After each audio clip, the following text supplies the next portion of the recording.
Hey family, my name is Joey, for those of you who don't know, and I've been asked to share one moment I was discriminated against because of my race and skin color and how I coped with it. So, I used to work for a teacher who taught kindergarten students. Didn't do anything really crazy. I just like graded homework, cleaned up the classroom, changed the date, put toys away. And I had been doing that job for like a year and a half, 2 years. And this one day I'm coming into work and I'm walking down the hall and I'm literally like around the corner from my classroom, like it was right there. And I get stopped by this teacher.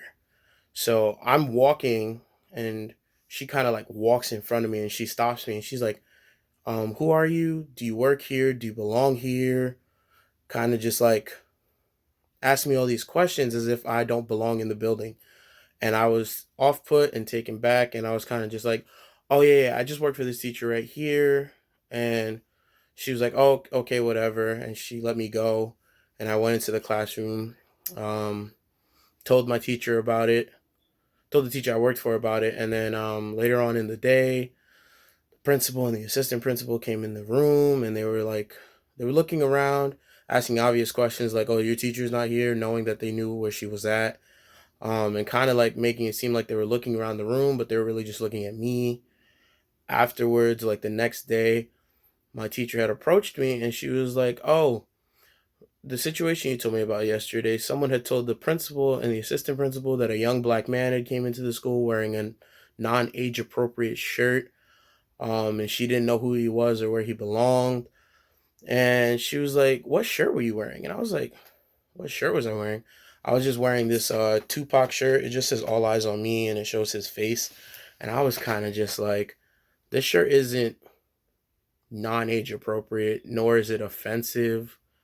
To be honest, I don't even think most of the kids would know what "All Eyes on Me" meant or who it was. At most, they would try to read the shirt because they were learning to read at that time. Nothing more than that. And it was just, and the teacher I worked for was kind of like, "Yo, who pointed you out? Who stopped you?"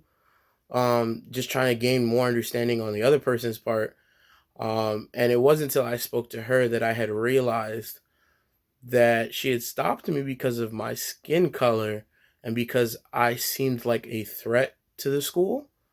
Even though I had been working there for like a year and a half, almost 2 years, which was crazy to me. And it really kind of made me realize that I like the reasoning for me being stopped is that I was a young black man and I didn't look like I belonged or I seemed as a threat to the school. And it's funny because in my head I was kind of like, oh, she was just making sure like I belonged here, but she was making sure that I belonged here for different reasons than I thought. Um, and what really helped me cope was really just talking to the teacher that I worked for, and just bouncing ideas off of her and getting understanding. But at the end of the day, it was for me to give it to God. When I did that, it was easier for me to understand or see the situation and cope. Um, I know it was hard. It was hard. I was hurt, but just being able to give it to God made it a lot easier for me to see that person and not feel jaded or upset or angry.